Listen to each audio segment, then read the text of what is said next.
there. Charles I stayed in there. James VI of Scotland stayed in that building en route to London to be crowned James I of England. Go and have a look inside it. It's a magnificent courtyarded building called the King's Manor, 1485, and it's part of the University of York. So don't worry, can I go in here, can I not? Yes, you can. Go and have a look. The tour around the city takes about 55 minutes, 50 minutes. It depends on the traffic, really. So I've got no idea. It's a bank holiday, it's nice weather, it might be quite congested. But we will find out eventually. Now, I talked about streets called gates. This one is Gillygate, and it's the street of the Church of St Giles, and St Giles's church is gone. But York is still full of magnificent churches. And if you look at the hierarchy of the church, monarch at the top, Archbishop of Canterbury, Archbishop of York. So York is very high up in the food chain of the church, and there are only two archbishops in this country, because after the Archbishop of York, it's bishops. So York's a very important place ecclesiastically, and it was a monastic site as well, and most of the monasteries are physically gone, and the most significant remains are behind the art gallery of St Mary's Abbey. Massive wealthy Benedictine shut down by Henry VIII, because he wanted to be with Anne Boleyn, and he was with Catherine of Aragon. Henry VIII was a bit balmy, but he was quite an interesting character, really. Now, the church that gives its name to this street was approximately where the building is on the left, where the flag is. And if we move down a bit, if you look over the door, it says blood and fire, and that's the blood of Christ and the fire of the Holy Spirit, and that's the Salvation Army Citadel, and that building was built for those guys, and they helped the poor and the homeless, and their volunteers, and that was their headquarters. And it's now run by York City Church, but it's 1883, so it's quite late Victorian. And York's just a mishmash of buildings from all periods, really, which is what makes it interesting for me. You look on the right there, there's your city walls. This is the bit you should do if you've not got a lot of time. That's Robin Hood Tower, L Tower, Frost Tower, Boeing Tower, the L Tower. It's had 5 names, that one. The wall you're looking at is circa 1300. And on the left you've got the Uni of St John, and that's the pretty bit, really, that one there on the left. And it looks very Tudor, but it's Victorian. It's 1838. York's got 2 unis. The biggest one, the main one, is Heslington, and it's a massive campus, about 1.5 miles out of town. The Minster is on the right there. If you look through the trees, it's getting more difficult to see it now, but the Great East Window is the thing you will see immediately we come out of the trees nearest to us. That is the Great East Window. Even if you go outside and look at it, go and look at it. It was put in between 1405 and 1408 by Thornton of Coventry, and it cost £56, £48 plus an £8 bonus for getting it done on time, and they've fixed it, and it's cost 17 million, so that's inflation. Now, stained glass isn't just to let light in and look pretty, it's to educate people. Most people couldn't read or write, but they understood pictures. Stained glass was, as a rule, morality tales from the Bible. That's what it was all about. And the Catholic Church didn't just pray for you, they tried to help you and educate you. The Catholic Church ran hospitals, which were for the sick and the poor and the homeless. Hospitality, that's where it comes from. They founded lots of schools and universities as well. And Henry VIII shut the whole thing down when he broke away from Rome and started the Church of England. The last church to go in York was on the left. They've left you a clue here, haven't they? Some gravestones there. They're actually very interesting, some of those. Down in this neck of the woods, there's some just over there beyond the trees, buried now pretty much, but they're fascinating they are. But that was a St Maurice's, that disappeared in 1967. Very quickly on the right, the next city gate, we nearly missed it. It's right behind you now. That one is Monk Bar. That's where you come out if you walk that section, I recommend. Inside Monk Bar is an excellent museum about King Richard III. Richard III died in battle at Bosworth in 1485 at the hands of the army of the first of the Tudor monarchs, who was Henry VII. And they dug him up not long ago, and there was a great debate as to where he should be reinterred permanently. Argument won by Leicester, which for me I think is fair enough. Look on the left here, there's a 2-storey building. Just beyond that here is a magnificent little garden, just there. Isn't that pretty? A bit of topiary for you. But if you look at Leicester City's tourist website, Richard III has gone straight in at number 1, just ahead of Gary Lineker, Walker's Crisps, Leicester City Football Club, I suppose, and Mark Selby. So I don't begrudge them that at all. They think they found another king. Is anybody here from Yorkshire? No? Yeah. Do you know the only King of England born in Yorkshire? Does anybody know? Henry I, he was born in Selby, and he was the son of William the Conqueror. They think they found him at the site of Reading Abbey, and they are digging there right now. How they're going to tell who he is, I don't know. I mean, Richard III, when they dug him up, he's quite a distinctive bloke because he had curvature of the spine and things like that. Henry I quite liked kids because he had 19 of them, but not as many as Edward I, and he was a hammer of the Scots, Longshanks, and he fought Braveheart, William Wallace at Falkirk and Stirling. He had 29 kids, not by the same woman, I might add, but the thing about monarchs is if you want to teach kids, just mind these trees by the way, on the right, if you want to get kids into history, tell them about kings and queens, because they were all eccentric, and they've all got great stories, and a lot of them are very, very funny actually. The River Foss is underneath us right now.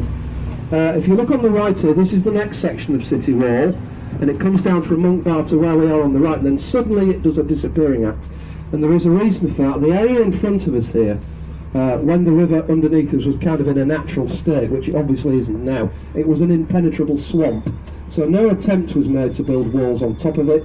The river underneath us at this spot, more or less where we are now, was dammed, and a huge great area of water backed up, and it was for defence. It's called a moat, and it was called the King's Fish Pool, and it stretched for about 300 yards straight ahead, and it's gone. So there's a section of wall here. It's not here because it was never built. And if you are going to do the wall walk, there are certain sections like this, and you think, well, where do I go now? And the answer is read the information panels. There's one on the right there, there's a couple of girls reading that right now. And also in the pavements, if you're trying to do the whole route, there are small brass studs in the pavement, about the size of a 50p I suppose, with little castles on. Follow them, and that's the city trail. So you come off there on the right, read that information panel, follow the River Foss down, and you pick, and you'll see these studs every 50 yards or something like that, less than that actually, probably 20 yards, in the footpath, and you pick the walls up again down there at the red tower.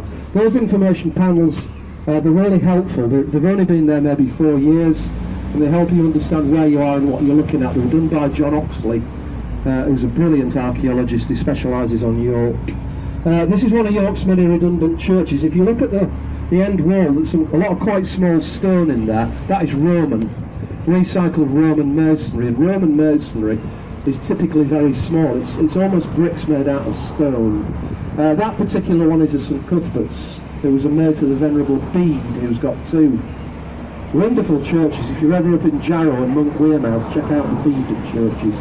That particular one is redundant. Roman masonry in there are plenty. And on the right there's a really nice garden here. If you're in this part of the city, go and have a look in that garden, it's fantastic. And there's a nice tea shop in there. On the left is one of York's famous pubs really, the Black Swan on the left there. The building itself's about 1520, and it's a wonderful building. They say 1417, and the cellar might be, but the rest is later. Then you get this modern stuff. Buildings are very much a matter of personal taste really, aren't they? But there are rules in York regarding building now, and there didn't used to be. Back in the 60s there were some really bad buildings that went up all over Britain, not just in York of course, because there weren't really any rules, but now there are. And the main restriction architecturally in York now is height. High-rise buildings are banned. This is typical 60s stuff, this thing on the right here. Stone bow house, brutalist architecture, loads of concrete and steel. And this has just been converted to residential, and if you like to buy a flat on the top floor with 3 bedrooms, they're just shy of £1 million, if you fancy that. Who likes Harry Potter? Right, there's 3 Harry Potter shops down there if you'd like to go and look at those. Yeah, in front of us there, in front of the Church of St Crux, there's another church over there incidentally. If you look on the right, can you see just about that's St Saviour's? That's the headquarters of York Archaeological Trust if you're interested in archaeology. It's brilliant. It's called Dig. Go and have a look. But the Shambles is in front of us here, behind St Crux Church, and the Shambles is the street of the butchers, hence the name. Because a shamble or a shammel is a counter at the shop front where the meat was served when it was full of butcher's shops. There are 25 down there-ish. There aren't any now. There is a sausage shop, however. 3 Harry Potter shops as well, which I'm sure you've been in them all. And if you go down the Shambles, you arrive in a square called King's Square, King's Court as its real name. And there's always some really good acts down there. There's a circus bloke down there, he's fantastic, he's really funny, go and have a look at him. And if you go to King's Square, King's Court, beyond there, that's where Petergate starts. Petergate goes right across the city to Booth and Bar, which is where we started out, opposite the art gallery, and where you pass York Minster, Stonegate. One end of Stonegate is the Minster, the other end of Stonegate is St Helens Square, and that is where you'll find Betty's Cafe, where you should go treat yourself. You only get Betty's in Yorkshire. Harrogate was the first one, 1919. There are two in Harrogate now, two in York. There's one halfway down Stonegate, but the main one is in St Helens Square, and there's one in Ilkley and one in Northallerton as well. The other streets we've got around here, we've got that's St Saviour Gate, you've got Collier Gate on the right, Whitmer Gate down the back of the Church of St Crux, and the nicest street in York for restaurants, in my opinion, is on the left, and that's Fossgate. Have a walk down there, it's a really lovely street, cafes, tea shops, all over the place. And if you look on the right, you'll see the shambles. It is pedestrianised, but it will be busy, because it's always busy. It's a wonderful street, really. Required viewing, and the central tower of the Minster is at the back of it. And it looks like Harrod's Sale today, it's that busy. Building on the left's about 1530. That one there, Pizza Hut was Rowntree's shop. Joseph Rowntree, who likes Kit Kats. That's where he was born, in there. Can you see a blue plaque near the door? Joseph Rowntree. Pizza, it's been refronted, but that's the thing. On the right here we've got Made in Yorkshire. There's a big square just on the right beyond Marks and Sparks, Parliament Street, and there's a big marquee and it's Made in Yorkshire. It's local art, jewellery, produce. Go and have a look at that. There's a St Swithin's church under Marks and Sparks, probably. In front of us is All Saints Church with a very unusual tower. It's called a lantern tower. It's like Ely Cathedral, if you've been there, but there's Made in Yorkshire on the right. Check it out. All Saints Church on the right has got some of the nicest stained glass in the city in it. Go and have a look. There's a new window in there, and it's a memorial window to some soldiers who died in Afghanistan. The main entrance is on Ousegate at the other side. Where we are now is Coppergate. The Viking Centre is down there on the left, Jorvik. If you want to go to that, we are going to stop around the corner. Now the buildings on this street are almost all Edwardian, 1901 to 1910, and there are dates all over these buildings if you know where to look, like up there, 1908, between the ladies. On the right is St Michael's Church, on the left is St Mary's Church with a magnificent spire. Churches, they're incredible in York. Grand Opera House on the right, summer holiday, hairspray, shows virtually every night. The main river is on the right down there. The York Dungeon, Dick Turpin, Guy Fawkes, it's mainly for frightening kids really, but it's good fun, and it's historically accurate. The Magistrates Court on the right, 1882 I think. Ghostbusters, it looks like a building out of Ghostbusters. DIY SOS on the right. Now the old bit there that they've kept is the facade of a Methodist chapel, and they're putting residential on the back of that, and that was where the fire station used to be. So I'm intrigued to see what they're going to do with that. And if you want any of the following, you need to be off here. Jorvik, Red Boats, Fairfax House, Castle Museum, York Army Museum, Dungeon, Grand Opera House, I think that's about the lot. They're all around here. The main river in York is on the right here, behind all these buildings. If you want to go for a ride on a red boat, go through the park on the right, then you pick them up at the back. The best one is, and there's a fun fair here as well. If you want to have a go on that, over there on the left, that's just appeared in the past few days really. That's called the Eye of York, where it is there. York, of course, is the capital of Yorkshire, and Yorkshire used to be divided into ridings. There's 3 of them. You'd think 4 would be more logical, wouldn't you? York was divided into 3 bits, and they were called ridings because it's from thriddings, the old word for thirds. And that, beyond there, you've got the best museum in York, in my view, Castle Museum. Has anybody been to Beamish up near Durham? Well, anyway, in there is something very much like the village in Beamish, and it's a street called Kirkgate, and it's in the heart of the building, and it's been created using buildings and facades of buildings that otherwise would have been lost to history, and you can walk right down it, and it's absolutely fantastic, and it's got things like a Regency sweet shop, a pub, a schoolroom, what else is there? There's a police station, a fire station, and things like that, and it's fantastic. But also in there there's a First World War exhibition, toy exhibition, 1960s exhibition, costume exhibition, There are mocked up rooms from various historical periods, and it's just a great museum. Lots of variety, that's the thing about it that makes it interesting for me. If you've got a day in York and it's not very nice weather, some of my friends spent 3 hours in there the other day. There's a nice cafe as well. This thing on the left is Clifford's Tower. The Clifford's Tower in it is the stone tower on top of that mound. That mound is a motte, M-O-T-T-E, from a Norman motte and bailey castle. When the Normans arrived in Britain in 1066, William the Conqueror was crowned King of England Christmas Day 1066 in Westminster, and the Normans marched north and they occupied the whole of England. How they announced they were in charge was by building motte and bailey castles, and there are hundreds of them all over Britain. Some of them are not even on the OS maps. I've found 3 that don't appear on maps, but this is a typical M-O-T-T-E motte. The bailey is the courtyard. Originally when it was built there would have been a wooden tower up there. That burnt to the ground on the 16th of March 1190. That structure up there is 13th century. And it was built on the orders of and paid for by Henry III, and he was the bloke who initiated the building of the city walls. Clifford's Tower gets its name most likely from Roger de Clifford, hung off the side in chains and left to rot by King Edward II, 1322. There are people walking right round the top, and if you look through the windows you can see this sky because the roof has gone. The roof was made out of wood, and it disappeared on St George's Day 1684. When they celebrated St George's Day with a bit too much enthusiasm, and they loosed off a number of cannon and all the gunpowder barrels caught fire and exploded. Kaboom! There are people who say it was done deliberately, but we will never know. Last saw Bill attraction in the siege of York, English Civil War. It's a wonderful thing, it's English heritage. Now if you like a bit of Shakespeare, next week behind there they're going to start putting up a Globe Theatre, temporary Globe Theatre, canvas and wood, very much like the Rose Theatre on the South Bank of London, if you've ever been there, in the round. And we're going to have Macbeth, Richard III, 2 others. What are they? Romeo and Juliet, and I think Twelfth Night, although I'm not sure about the last one. And it's only about £14.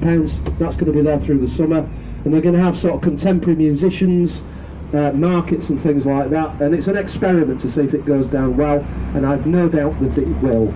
So if you're in York, look out for that. And it's not expensive, £13 to go and watch a bit of Richard III. So if you're here, check it out. This is the back of the Castle Museum here on the left. And the worst building in York is over there, the Rydale building. It's a shocker, isn't it, that? Typical 60s. Now what we're doing with it, I've no idea. And this is an area of York that's under redevelopment. It's called Piccadilly. Actually, if you walk down there, you might have seen a load of shipping containers called Spark. And they put them on an empty, vacant lot there, and they're full of bars and shops and cafes, and it's a temporary thing. And the young people seem to love it. It's really trendy, and there's lots of music, and so that's at the other end of there, Piccadilly. If you look on the right, that's fairly modern stuff on the right here. Well, on your left now. And on the right-hand side of Piccadilly down there is modern development. Again, it's not too high, so it doesn't kind of, impose on the skyline. Back in the 60s, it was a different story. A lot of 60s stuff is really not great, and it's not just in York, it's all over the place. A good period for music and not a good period for building is the 60s. Again, it's opinion, isn't it? Right, who's heard of Dick Turpin? Yep, where's he from? Any ideas? Essex. These people on the left are looking at his grave, right at the back of that burial ground. That's Dick Turpin's grave.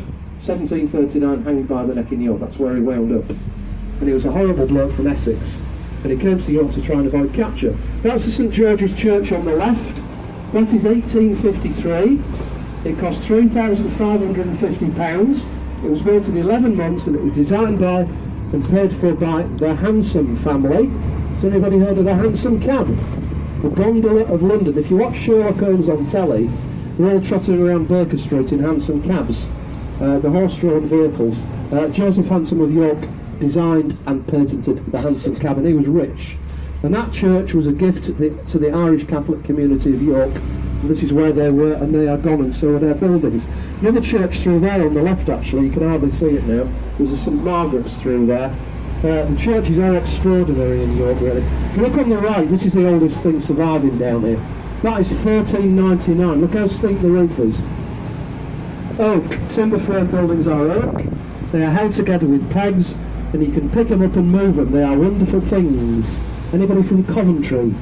go to Spon Street, all the proper old medieval timber frame buildings in Coventry that didn't get wrecked by the Luftwaffe, they moved them to Spon Street and they're all in one place.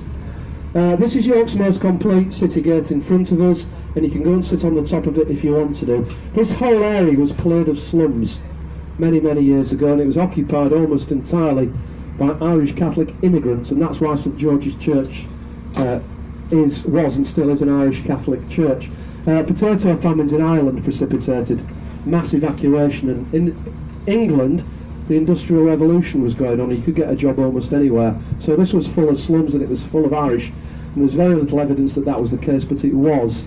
So this thing in front of us is Wormgate Bar. We are diametrically opposite Booth and Bart where we kicked off. The arches either side of the middle would not originally have been there when these things were in use militarily, and what sets Wormgate Bar apart from anything else is a structure on it called a barbican, and you can't see it, but you will. The white thing on the back is timber framed. That is what a timber frame building should look like, covered in render. The Victorians started stripping the plaster off timber frame buildings to make them look pretty.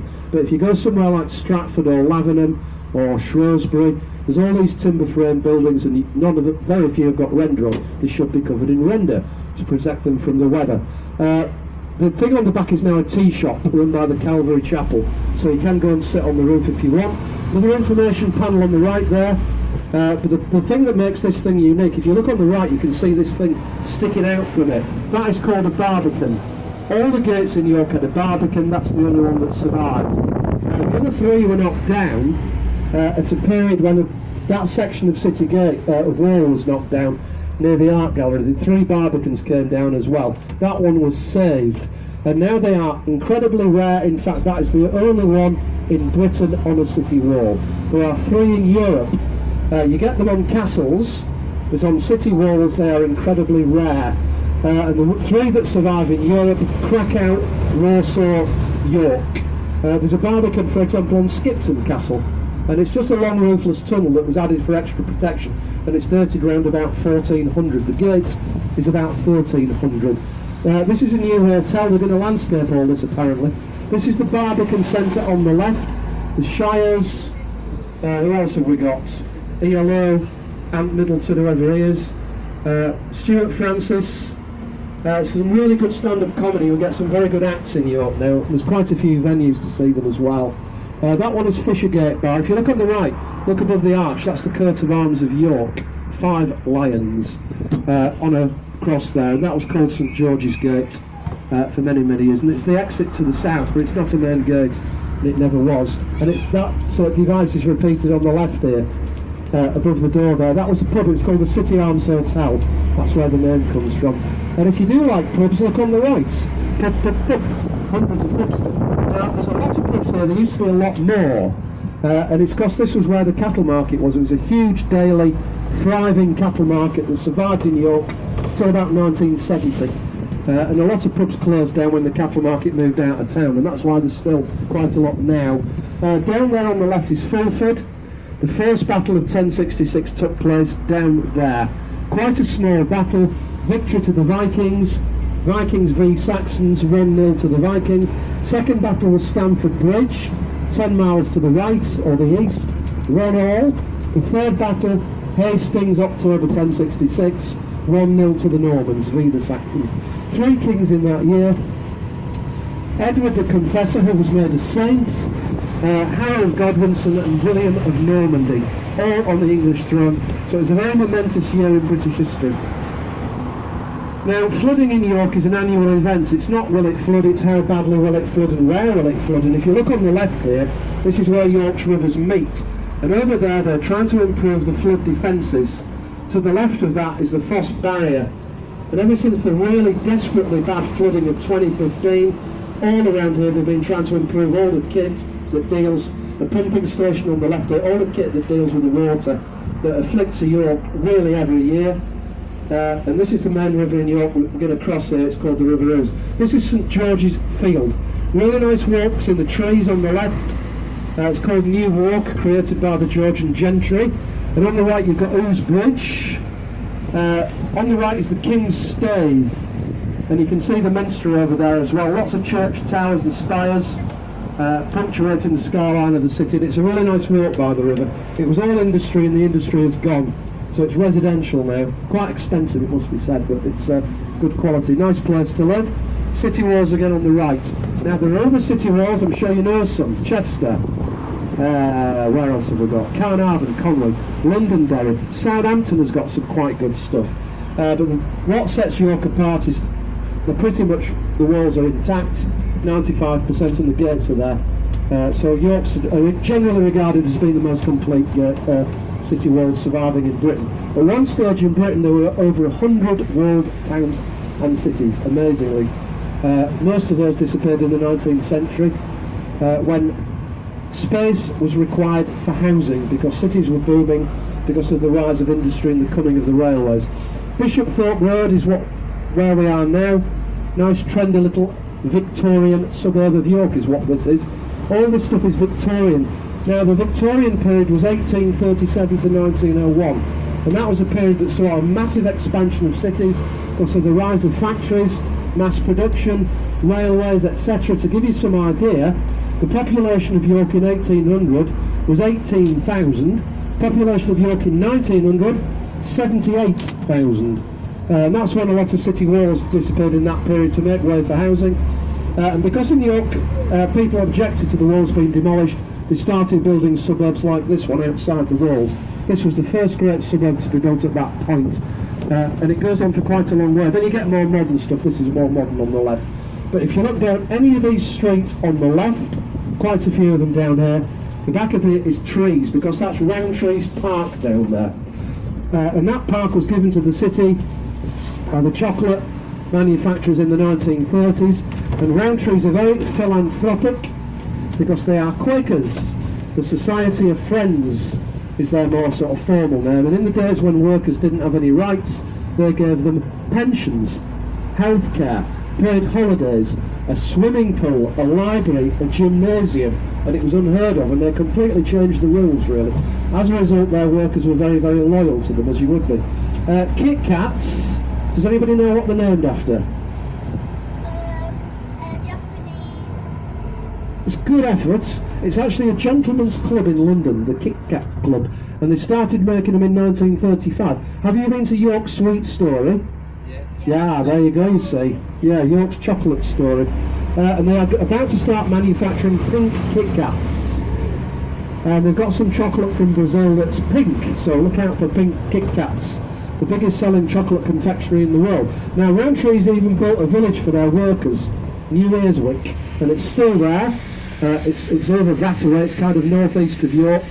But because of their views on the demon drink, there's no pub there, because they were very, very anti-alcohol, and they were pacifists. Now, do you like chocolate oranges? Yeah! Who makes them then?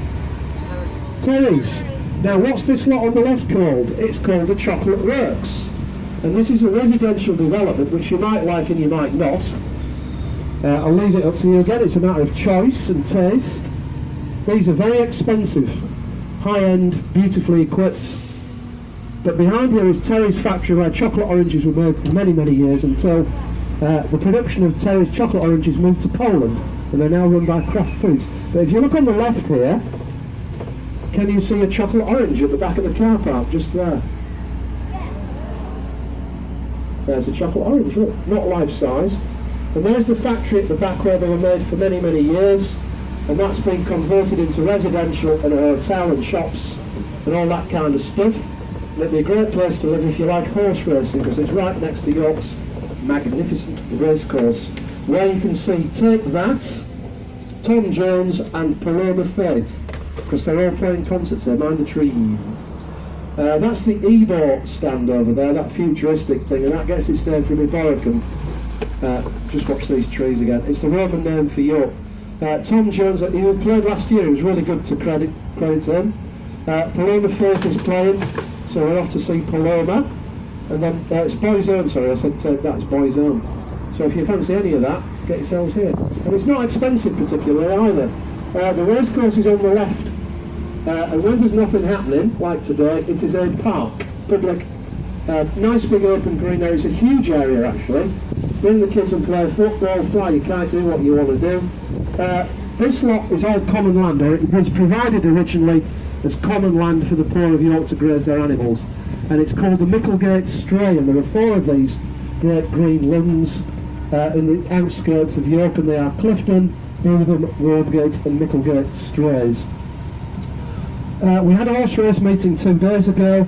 Horse racing is May to October and it's flat racing, so it's very, very rare for horses to get injured in York because it's not over the jumps and it's just through the summer. So you can see this is the kind of stuff that occurs here. Cricket pitch over there. We have pop concerts here, beer festivals, all manner of different things. There's nothing happening at the minute.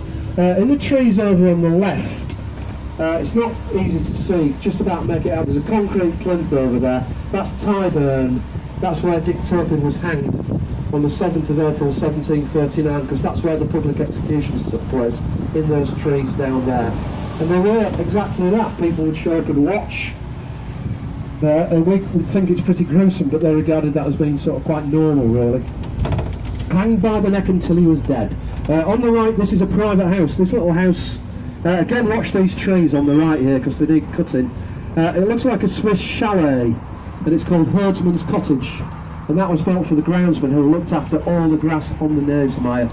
1835. In 1835, Queen Victoria was in York, but she wasn't a queen yet. She was Princess Victoria.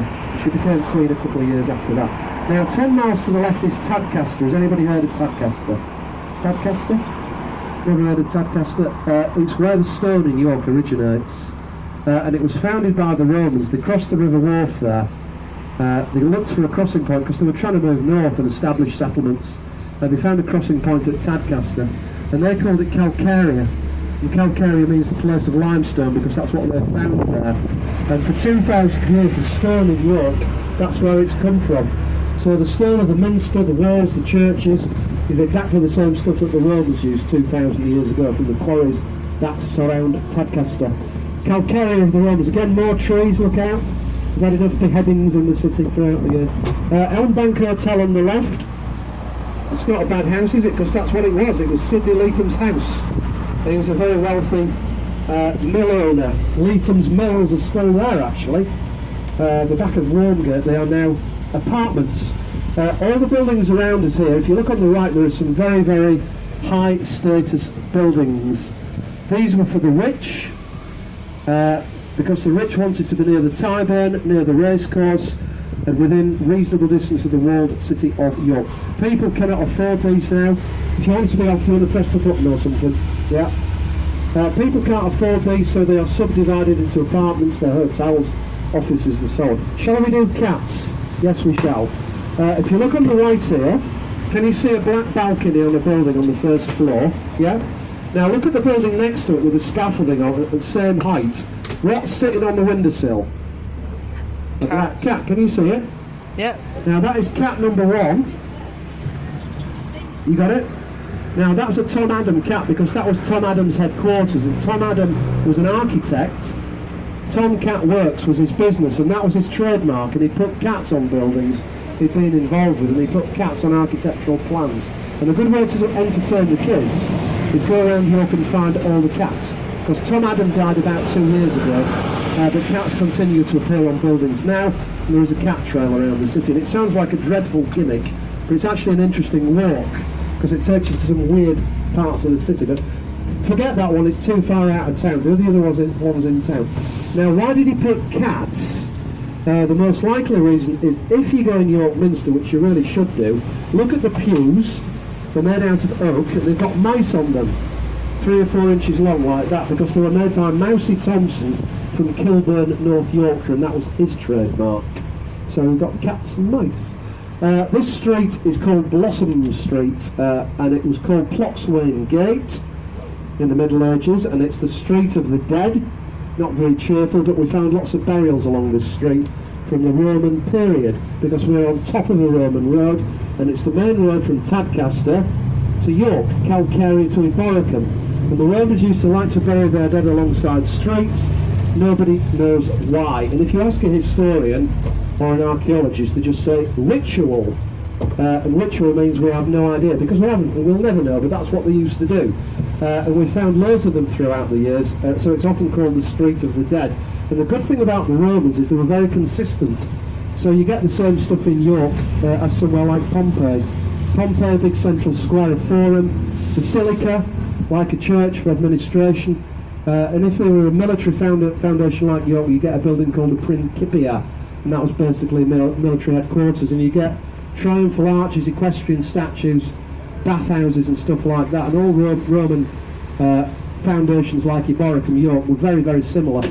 So we can get a good idea of what York looked like. Now we're heading for York's front door, and it's called Micklegate Bar. That's where the city walls are, and we've been outside the walls, and you get some idea of how much of York is outside the city walls, quite a lot. Talked about the population going like that.